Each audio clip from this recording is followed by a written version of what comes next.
Hey everyone, welcome back to Flow Speak Studio. I'm Emma, and as always, I'm here with Alex. And before we even start today, I just want to say this. If you've ever felt that tight feeling in your chest when someone suddenly speaks to you in English, if your mind goes blank, if you know the words, but they just refuse to come out, you are absolutely not alone. Hey everyone, I'm Alex. And wow, Emma, that feeling you just described? That moment when someone asks you something simple like, "So, where are you from?" And suddenly your brain is like static noise. I've been there. Many times. And that's exactly why today's episode is so important. Exactly. Today's episode is built around one powerful idea, one simple phrase that we'll come back to again and again. Speak without fear. Not speak perfectly. Not speak like a native. Not speak fast. Just speak without fear. And I really want to emphasize something right from the start. This episode is not about grammar rules. It's not about memorizing lists of words. It's about what happens inside you when you try to speak English. Because honestly, for most people, the real problem isn't language. It's emotion. Yes. Fear. Embarrassment. Pressure. That voice in your head saying, "What if I sound stupid? What if I make a mistake? What if they judge me?" I remember so clearly one of the first times I had to speak English in a real situation, not in a classroom. Oh yeah? Tell me about it. So, I was traveling. I had studied English for years, textbooks, exercises, listening practice, all of it. And then I arrived at the airport. The immigration officer looked at me and asked a very simple question. "How long are you staying?" And suddenly, my heart started racing. My mouth got dry. My mind went completely blank. I remember thinking, I know this. I absolutely know this. But nothing came out. That moment is brutal. Because it's not that you don't know English. It's that your brain is under pressure. I had a very similar experience, but mine was at work. What happened? I was on a conference call with international colleagues. Everything was fine when I was just listening. I understood almost everything. But then someone said, "Alex, what do you think?" And boom, instant panic. I remember my hands sweating, my heart beating faster, and this intense feeling like everyone was waiting, judging, even though they weren't. That's such an important point. Most of the time, people are not judging us, but it feels like they are. And that feeling, that fear, that's what blocks your English. Exactly. And that's why we're doing this episode as a conversation, not a lesson. Because real English lives in conversations like this. With pauses. With laughter. With mistakes. With moments where you stop, think, and continue. Yes. And if you're listening right now, I want you to imagine something. Imagine you're sitting with two friends. There's no test, no grades, no teacher correcting you. Just a safe space to listen and eventually to speak. That's the mindset we want you to have today. Because fear doesn't disappear when you learn more vocabulary. Fear disappears when you realize something very simple. You are allowed to be imperfect. Absolutely. And throughout this episode, we're going to talk about why fear shows up when you speak English, how past experiences shape that fear, how pressure from work, travel, or social situations makes it worse, and most importantly, how to start letting go of that fear. And later in the episode, we'll also break down 10 key phrases that help you sound natural and confident even when you're nervous. Not just what they mean, but when to use them, why they work, and how they can actually calm your mind while speaking. But before we get there, we need to go deeper. Because if you don't understand where the fear comes from, it's very hard to overcome it. Exactly. So in the next block, we're going to talk about something almost everyone experiences but rarely talks about openly. Understanding English, but freezing when it's time to speak. If that sounds familiar to you, stay with us. Take a breath. Relax your shoulders. You're in the right place. So Emma, let's really start here, because this is something I hear all the time. People tell me, Alex, I understand English perfectly. I watch movies, I understand podcasts, I can read emails, but when it's time to speak, my mind just shuts down. And honestly, every time I hear that, I think, this isn't a language problem. This is a human problem. It's about how our brain reacts under pressure. Exactly. And I want to slow this down, because a lot of people think they're bad at English, when actually, they're not. Understanding English is a passive skill. Speaking English is an active skill. And those two things live in very different parts of your brain. Yes. When you're listening, there's no risk. No one is waiting for you to respond. No one is judging your accent or your grammar. But when you speak, suddenly there's exposure. You're visible. And visibility is scary, especially if you've had even one bad experience in the past. I remember a student who told me that once, years ago, someone laughed when she mispronounced a word. It happened one time, but her brain saved that moment like a warning sign. Yeah, like, careful. This is dangerous. Exactly. So every time she tried to speak English after that, her body reacted before her mind did. Tight chest, fast heartbeat, dry mouth. And people think, why am I so nervous? I know this. I want to talk about meetings for a second, because this is huge. Imagine this. You're in a meeting at work. You understand everything. You even have ideas. But the conversation is moving fast. And you're thinking, should I speak now? No, maybe later. Wait, how do I say this? Oh no, the moment passed. And suddenly the meeting ends, and you said nothing. That feeling afterward is awful. You replay the meeting in your head and think, I could have said this. I should have said that. And slowly, without realizing it, you start building this identity. I'm quiet in English. I'm not confident in English. And that identity becomes stronger than your actual ability. I had that exact experience when I started traveling more. At hotels, restaurants, airports. Simple conversations felt heavy. Not because they were difficult, but because I felt rushed. Yes, pressure changes everything. When someone is waiting for your answer, your brain goes into survival mode. It's not focused on vocabulary anymore. It's focused on not embarrassing you. And that's when the silence appears. That silence where you know the answer, but you can't access it. I want to normalize something here. That silence doesn't mean you're stupid. It doesn't mean your English is bad. It means your brain is overloaded. Exactly. And here's another situation people don't talk about enough. Small talk. Those casual conversations before a meeting. Or at a party. Or with coworkers during lunch. Oh yes, small talk is terrifying for many learners. Because there's no script. No clear question. No time to prepare. Someone just says, so, how's everything going? And inside you're thinking, everything about what? Yes. And then you give a short answer like, good. And that's it. Not because you have nothing to say, but because you don't feel safe enough to say more. And safety is the key word here. When you don't feel safe, you speak less.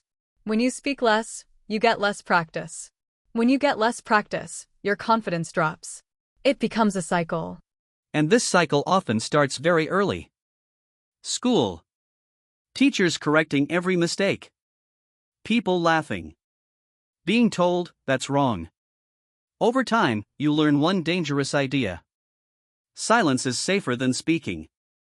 That idea stays with you into adulthood. Into meetings. Into phone calls. Into interviews. Into travel. Phone calls deserve their own moment here. Because phone calls remove all visual support. No facial expressions.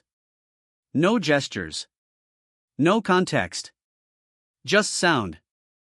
Yes. And suddenly, your accent feels louder. Your mistakes feel bigger. I've had people tell me they avoid phone calls in English at all costs. Same. Emails feel safe. Messages feel safe.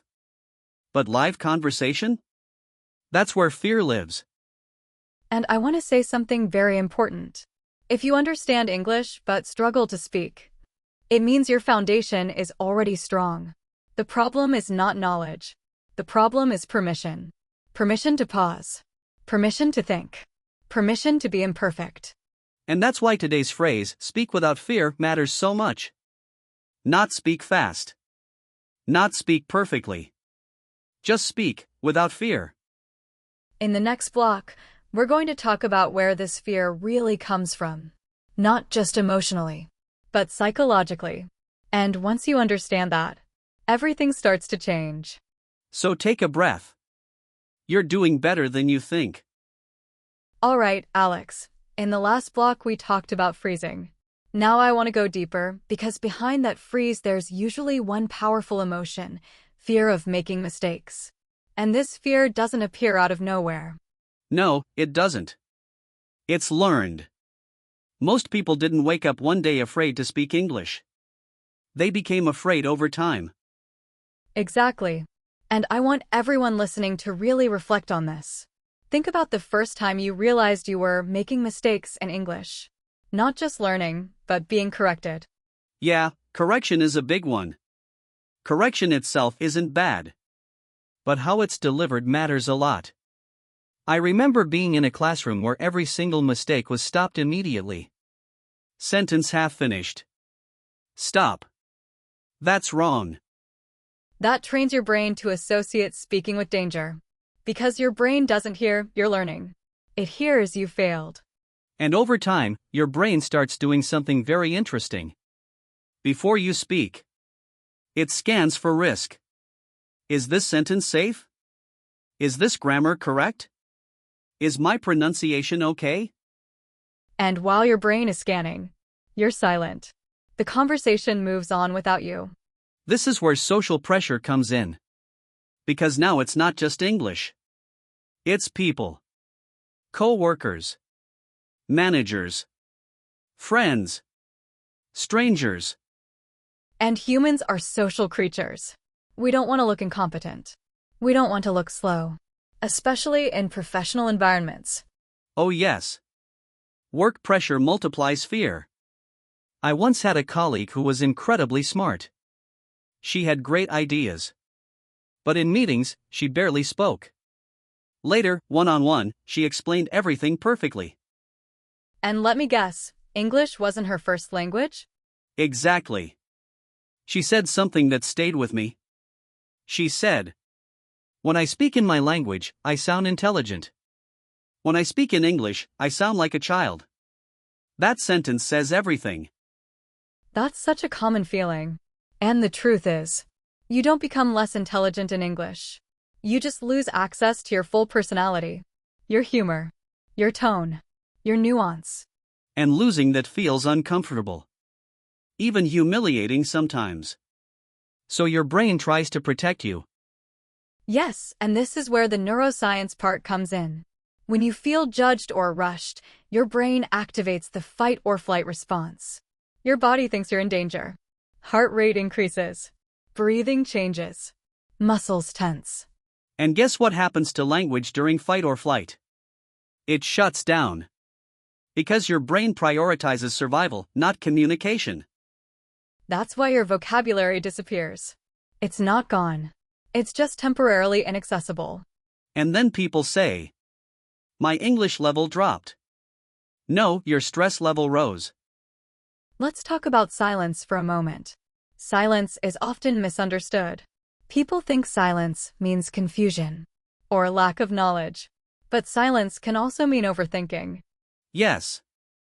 You're thinking of 5 possible ways to say one sentence. And while you're choosing the perfect one, you say nothing. I've done that so many times. And afterward, I think, if I had just said the first version, it would have been fine. Perfection is the enemy of fluency. Absolutely. And there's another layer we need to talk about: comparison. Ah, yes. Comparing yourself to others. You hear someone speak English confidently. Maybe they have an accent too, but they don't seem to care. And you think, why can they do it and I can't? But you don't see their history.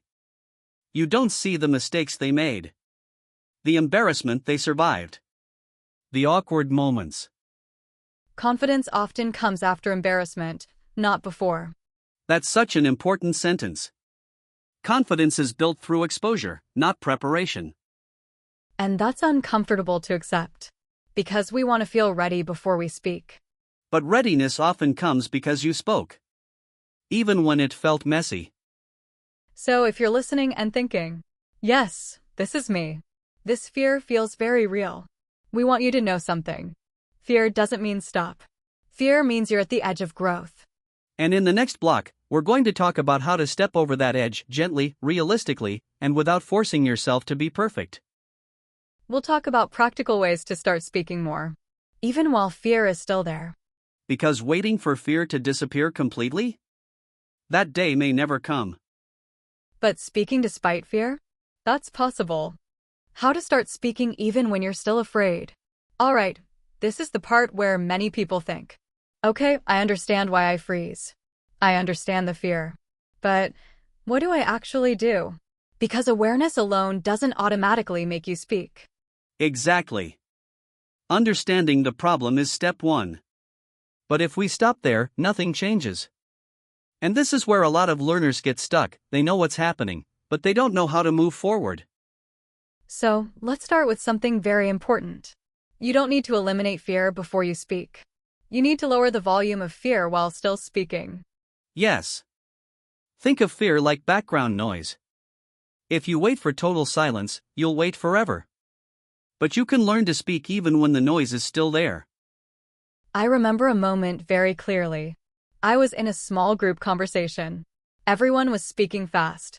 I understood maybe 70%. I had a thought, a good one, but my heart started racing. And my brain said, don't jump in. Wait. Wait until it's perfect. And let me guess. By the time it was perfect, the moment was gone. Exactly. The conversation moved on. Later, I felt frustrated, not because my English was bad, but because I didn't try. That frustration is very common. And here's the first mindset shift we want to introduce. Speaking is not a performance. It's participation. That sentence changes everything. You're not on a stage. You're not being graded. You're joining a moment. And participation doesn't require perfection. It requires presence. So let's talk about the first practical strategy. Start smaller than you think you need to. Many learners believe, if I speak, I need to say something intelligent, complete, and impressive. That belief creates pressure. Instead, start with micro-speaking. Short reactions. Small responses. Simple sentences. For example, instead of giving a full opinion, you can say, yeah, I agree. Oh, that's interesting. I've had a similar experience. These are not weak sentences. They are bridges into conversation. And once you say something, your brain relaxes. It thinks, okay, we survived. That's huge. Your nervous system learns through experience, not logic. Now let's talk about something people don't mention enough, timing. You don't need to jump in immediately. But you also don't need to wait forever. A good rule is, if you understand the topic and you have any reaction, speak within the next 3 to 5 seconds. Why? Because after that, overthinking takes over. Yes, your brain starts rewriting the sentence again and again. And the original emotion disappears. Emotion is fuel for speech. If you wait too long, the fuel is gone. Now let's talk about a very powerful tool, speaking from personal experience. This is a game changer. When you speak from experience, you don't need advanced vocabulary. You already know the content, it's your life.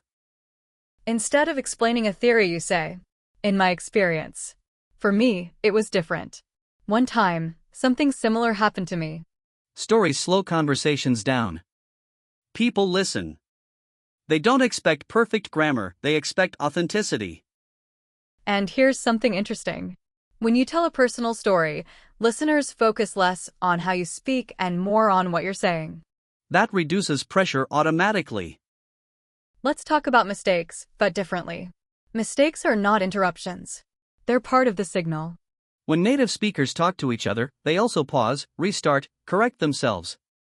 We just don't notice because we don't judge them. Exactly. So instead of freezing when you make a mistake, you can do something very simple. You keep going. Or you correct yourself calmly. Sorry, let me rephrase that. Those phrases show confidence, not weakness. Because confidence is not about being correct. It's about being comfortable continuing. Now, let's talk about preparation, but healthy preparation. Yes. Not memorizing speeches. Preparing anchors. Anchors are short sentence frames you can rely on. For example, I think this because. One reason is. For me, the main point is. When your brain freezes, anchors give you structure. It's like having a handrail when you walk downstairs. And the more you use these structures, the more automatic they become. Which brings us to repetition. Fluency is built through repeated exposure to similar situations. Not random practice, relevant practice. Meetings. Small talk. Introductions. Opinions. If you practice the situations you actually face, your brain learns faster. And finally, we need to talk about patience. Yes. Progress in speaking is not linear. Some days you'll feel confident. Other days, you'll freeze again. In the next block, we're going to slow everything down and focus on key phrases and expressions that help you survive real conversations with clarity, confidence, and calm. That doesn't mean you're going backward. It means you're human. The goal is not never freezing again. The goal is recovering faster. Freezing for 10 seconds instead of 2 minutes. Speaking anyway instead of staying silent. And that's real progress.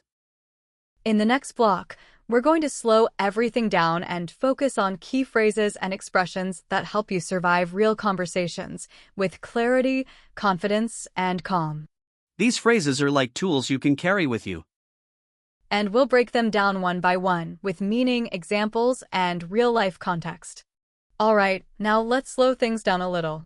This is the moment where we take everything we talked about before and turn it into practical language you can actually use. Because knowing what to do is helpful, but knowing what to say is what changes your daily conversations. Exactly. These phrases are not fancy. They're not academic. They're real-life survival tools. You can use them in meetings, casual conversations, phone calls, or even when your brain feels completely blank. And we want you to listen calmly here. You don't need to memorize everything at once. Even using one phrase from today can make a big difference. So let's start gently. We'll introduce each phrase slowly, explain it deeply, and give you real examples so it sticks naturally. Phrase 1, give me a second to think about that. This phrase is incredibly powerful because it buys you time without creating awkward silence. It sounds polite, confident, and completely natural. When you say this, you're not freezing, you're communicating. Examples. Give me a second to think about that. Give me a second to think about that. I remember being asked a question in a meeting and my mind went totally blank. Instead of panicking, I smiled and said this sentence. Nobody rushed me. Nobody judged me. That small pause helped my thoughts organize themselves. Phrase 2, that's a good question. This phrase does two things at the same time. First, it buys time. Second, it makes the other person feel respected. You're saying, I'm thinking seriously about what you asked. Examples. That's a good question. Let me think. Oh, that's a really good question. I use this all the time during interviews. Even when I already know the answer, I still say it. It slows the moment down and keeps me calm. Phrase 3, what I mean is. This phrase is perfect when you feel like your sentence didn't come out right. Instead of stopping or apologizing too much, you gently correct yourself. Examples. What I mean is, it takes time. What I mean is, it's not always easy. Once I explained something and saw confusion on someone's face. I felt embarrassed at first, then I used this phrase. It saved the moment and made my message clearer. Phrase 4, let me put it another way. This phrase is a confidence signal.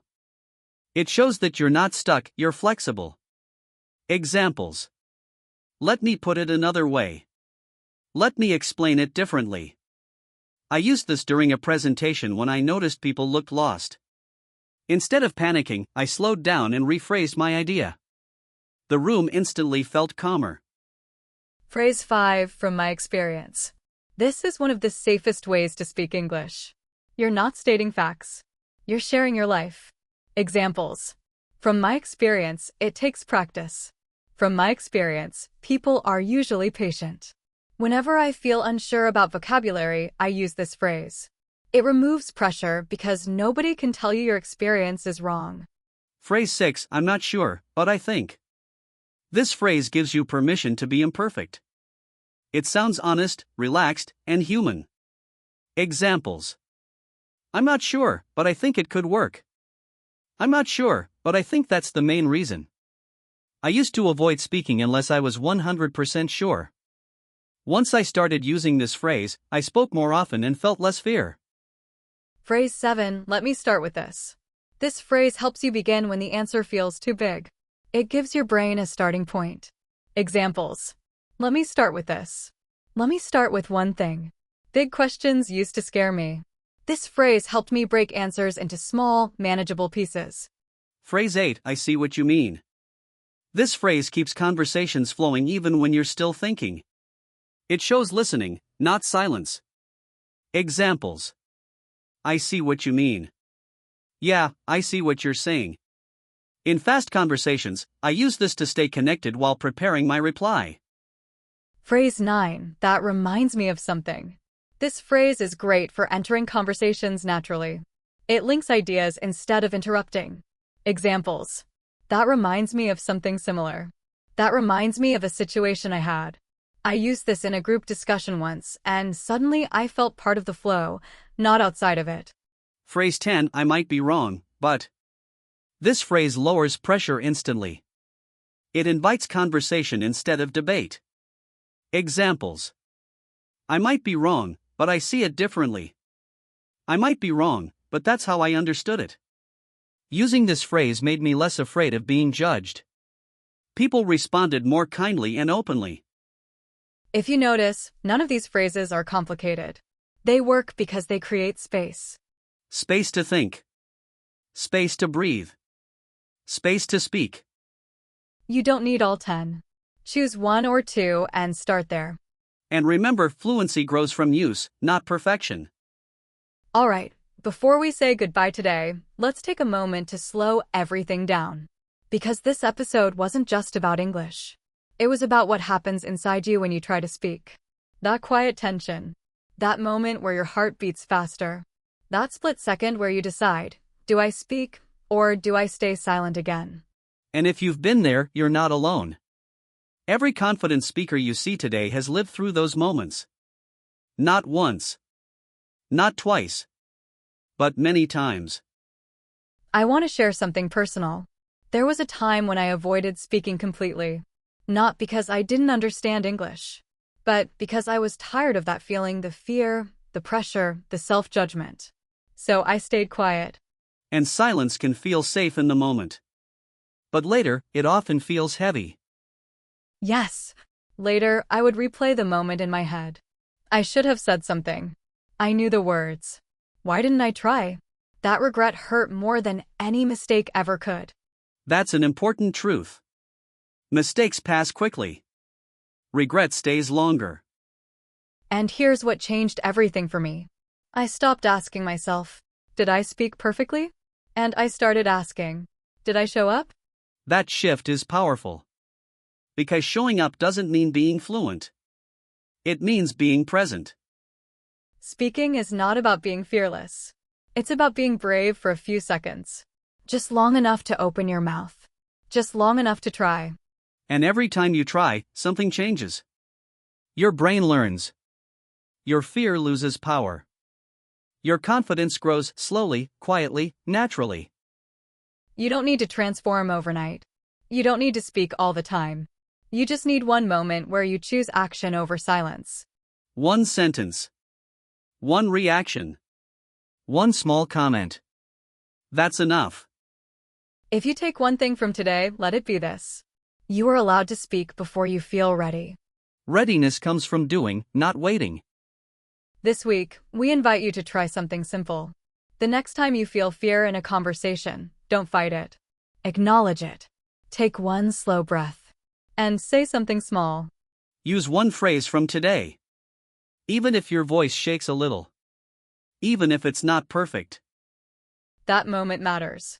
Because every time you speak through fear, you teach your brain that it's safe. And safety creates fluency. Before we go, we want to thank you for listening, for showing up, for choosing growth.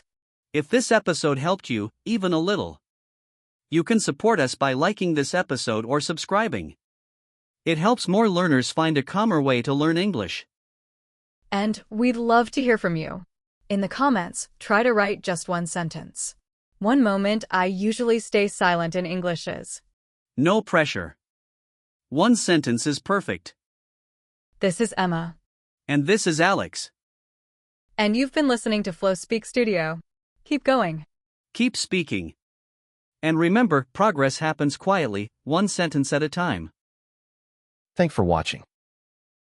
Don't forget to subscribe, like, share, and comment down.